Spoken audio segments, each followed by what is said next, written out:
Monsieur le Président, Madame la Ministre, Monsieur le Président de Commission, Monsieur le rapporteur général, le texte que les députés communistes et leurs collègues d'outre-mer vous proposent d'adopter cet après-midi revêt une importance particulière car il repose sur quelques-uns des fondements de notre pacte républicain. Je suis l'élu d'un territoire, le département de l'Allier, qui peut s'enorgueillir d'avoir mis en place, il y a de cela de nombreuses années, la gratuité totale du transport scolaire. Seule une petite vingtaine de départements ont fait ce choix, qui repose sur la conviction que la gratuité n'est pas synonyme d'irresponsabilité, mais de solidarité, qu'elle n'est pas synonyme de gaspillage d'argent public, mais d'investissement dans l'avenir de nos enfants et de véritables enjeux d'aménagement du territoire.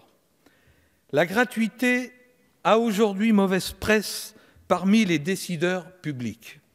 Notre société tourne peu à peu le dos à la reconnaissance de droits universels qui ne soient pas corrélés aux revenus et aux facultés contributives des personnes ou des familles. C'est une évolution que nous jugeons regrettable. Assurer l'exercice des mêmes droits pour tous, sans distinction, est en effet un puissant facteur de cohésion sociale et de lutte contre l'exclusion. En reconnaissant le même droit à tous, on évite de stigmatiser et de montrer du doigt les titulaires de droits sociaux en les désignant comme des assistés auxquels les pouvoirs publics feraient l'aumône de quelques subsides. En République, il n'y a pas d'assistés, mais des citoyens égaux en droit ou qui devraient l'être. Nous continuons donc, pour notre part, de défendre l'exercice de droits universels et de défendre le principe de gratuité là où il est pertinent. Autrement dit, lorsque la gratuité intéresse l'exercice de droits fondamentaux comme le droit à la santé ou à l'éducation. La gratuité de l'enseignement est inscrite dans notre droit depuis les lois Ferry de 1881 et ce principe a été réaffirmé par le préambule de notre Constitution qui dispose que l'organisation de l'enseignement public gratuit et laïque à tous les degrés est un devoir de l'État et que la nation garantit l'égal accès de l'enfant et de l'adulte à la formation professionnelle et à la culture. Le principe de l'éducation gratuite a été réaffirmé dans la Déclaration universelle des droits de l'enfant du 20 novembre 1959. L'enfant a droit à une éducation qui doit être gratuite et obligatoire, au moins aux niveaux élémentaires. Chacun s'accorde, je crois, à considérer qu'il serait absurde ou bien hypocrite de reconnaître à tous le droit à une éducation gratuite, mais de restreindre cette gratuité aux prestations d'enseignement. Si l'élève ne peut se rendre à l'école parce qu'il n'existe pas de moyens de transport ou que sa famille ne peut les lui payer, s'il ne peut pas disposer de fournitures ou de manuels car ses parents n'en ont pas les moyens, s'il ne peut bénéficier des services de restauration scolaire, quel sens peut avoir l'affirmation de la gratuité de l'enseignement ? C'est la question que nous mettons en débat avec ce texte, un texte dont l'ambition reste modeste, certes, car il ne se penche que sur le seul enjeu du transport scolaire, à l'exclusion, par exemple, de l'épineuse question de la restauration scolaire, à l'origine de situations proprement scandaleuses. Si la restauration scolaire est reconnue comme un service public à vocation sociale, combien d'enfants se trouvent encore aujourd'hui dans l'impossibilité d'y avoir accès pour des raisons financières, en raison d'un handicap ou encore de troubles alimentaires. Ces situations ne sont pas acceptables et mériteraient, là aussi, l'intervention du législateur.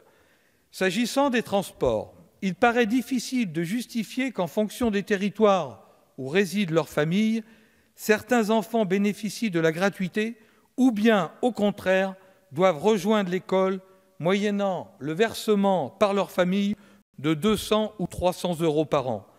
Sans même parler des critères ouvrant droit au transport scolaire qui sont très loin d'être harmonisés.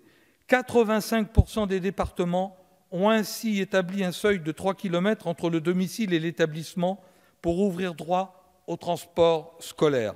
70% des autorités organisatrices de la mobilité fixent à 3 ans l'âge minimum des publics pris en charge, même près d'un quart fixe ce seuil à 6 ans et 10% à partir de 11 ans et l'entrée des élèves au collège. La majorité s'est flattée en commission de conduire une politique de différenciation territoriale, de responsabiliser les acteurs locaux et de leur apporter des éléments de souplesse. Une telle approche est cependant contraire aux principes républicains les plus élémentaires, comme l'égalité d'accès aux services publics. Si nous sommes tous également attachés à l'égalité d'accès à l'éducation, notre responsabilité de législateur est précisément de nous assurer d'une égalité de traitement des élèves sur l'ensemble du territoire. C'est une question de justice. C'est d'ailleurs la raison pour laquelle la gratuité, dont nous soutenons le principe dans cette proposition de loi, est plébiscitée par les parents d'élèves. C'est également, je tiens à le souligner, une question d'aménagement du territoire. Dans le territoire rural qui est le mien, des établissements scolaires seraient à terme condamnés à fermer si nous ne disposions de l'outil de la gratuité.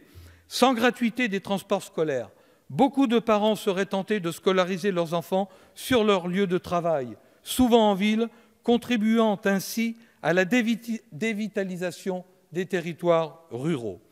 Alors évidemment, cela a été dit et répété en commission, la gratuité a un coût d'autant plus élevé que l'assujettissement de l'activité de transport scolaire à la TVA, nécessaire à l'application du droit à déduction, n'est possible que lorsque la somme des participations financières perçues par un conseil régional auprès de familles d'élèves est supérieure à 10% du coût de revient annuel des prestations. Cette règle arbitraire pénalise aujourd'hui financièrement les collectivités qui souhaitent mettre en œuvre la gratuité. Il importe que nous nous saisissions de cette question transpartisane afin que le législateur, et non Bercy, définisse lui-même le seuil d'assujettissement à la TVA. De façon plus générale, nous savons tous qu'il importe de doter les régions, depuis le vote de la loi NOTRe, des moyens d'assurer leurs nouvelles compétences en matière de transport. Afin de permettre aux régions d'assurer la gratuité des transports scolaires, nous proposons ainsi de leur permettre de bénéficier d'une ressource à travers la généralisation du versement destiné au transport, qui constitue d'ailleurs une demande récurrente des régions, notamment exprimée dans le récent livre blanc des régions pour la mobilité. Vous pouvez continuer à juger ce moyen de financement inadéquat, mais l'argument selon lequel la gratuité des transports scolaires serait trop chère n'est pas fondé. Il s'agit là en réalité d'un choix politique qui est aussi un choix de société. Faisons plutôt ensemble de la gratuité des transports scolaires une priorité. Elle est en tout cas pour nous une priorité et constitue un élément de la lutte contre les inégalités et contre le décrochage scolaire auquel nous devons tous, ici, être attachés. Vous nous dites souvent vouloir garantir à tous l'égalité des chances. Vous ne pouvez donc ignorer que le coût de la scolarité et le coût des transports pèsent souvent lourdement sur les choix d'orientation des élèves. Nous devons tout faire pour éviter que, pour ces raisons, certains élèves préfèrent parfois quitter prématurément le système scolaire plutôt que d'être une charge pour leur famille ou encore renoncent à intégrer des établissements de leur choix en raison de leur éloignement géographique et des charges qu'un tel éloignement impose. Au regard de l'ensemble de ces observations, nous ne pouvons qu'inviter à réviser le jugement quelque peu hâtif porté sur notre texte en commission. Vous vous honoreriez en effet à lui donner une suite favorable. Je vous remercie.